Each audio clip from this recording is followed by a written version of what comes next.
Hello everyone, welcome to smart trends. ఈరోజు మన recipe రాగులతోటి dosa.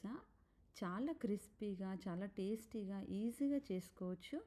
Normal dosa కంటే కూడా ఇది చాలా చాలా టేస్టీగా ఉంటుంది. ఫస్ట్ దీనికోసం ఒక గిన్నెలో 2 కప్పుల రాగులు వేసుకోవాలి. అలాగే 1 కప్పు మినపప్పు కూడా వేసుకోవాలి. తర్వాత ఒక హాఫ్ స్పూన్ మెంతులు వేసుకొని బాగా కడగాలి. వాటర్ తోటి 2-3 సార్లు కడిగాలి. మెంతులు వేయడం వల్ల ఈజీగా డైజెస్ట్ అవుతుంది అండ్ క్రిస్పీగా కూడా వస్తాయి. క్రిస్పీగా అండ్ కొంచెం డార్క్ కలర్లో కూడా వస్తాయి.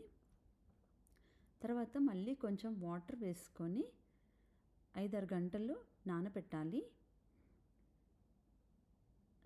ఇలా నానిన తర్వాత మళ్ళీ ఒకసారి కలుపుకొని వాటర్ అంతా తీసేయాలి. ఇలా వాటర్ తీసేసిన తర్వాత ఒక హాఫ్ కప్ అటుకులు కూడా వేసుకొని కొంచెం వాటర్ వేసుకోవాలి. తర్వాత మెత్తగా గ్రైండ్ చేసుకోవాలి. అటుకులు వేయడం వల్ల కొంచెం సాఫ్ట్ అండ్ క్రిస్పీ టెక్స్చర్ వస్తుంది. తర్వాత దీన్ని మిక్సీలో వేసుకొని మెత్తగా పేస్ట్ చేసుకోవాలి. మిక్సీ పట్టేటప్పుడు కొంచెం వాటర్ కూడా యాడ్ చేసుకోవచ్చు. తగినంత ఉప్పు కూడా వేసుకొని ఒకసారి బాగా కలుపుకోవాలి. తర్వాత దీన్ని 6 నుంచి 8 గంటల వరకు నాననివ్వాలి. రాత్రంతా నానబెట్టినా సరిపోతుంది. ఇలా నానిన తర్వాత ఇలా పిండి చాలా బాగా పొంగుతుంది. మనకి దోశ పిండి లాగానే ఇది కూడా బాగా పొంగుతుంది.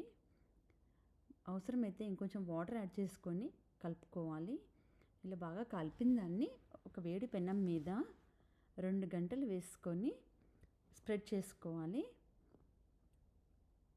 ఆయిల్ వేసుకొని 2 వైపులా ఫ్రై చేసుకుంటే సరిపోతుంది. కావాలంటే ఇంకా పలుచగా కూడా వేసుకోవచ్చు. చాలా చాలా టేస్టీగా ఉంటుంది. చాలా హెల్తీగా, ఈజీగా చేసుకోవచ్చు. పిల్లలకు కూడా ఇది లంచ్ బాక్స్లో ఇలా పెట్టివ్వచ్చు. పైన కొంచెం మసాలా పౌడర్ కానీ, ఇడ్లీ పొడి కానీ అలా వేసుకొని పిల్లలకి లంచ్ బాక్స్లో రోల్ చేసి కూడా పెట్టవచ్చు.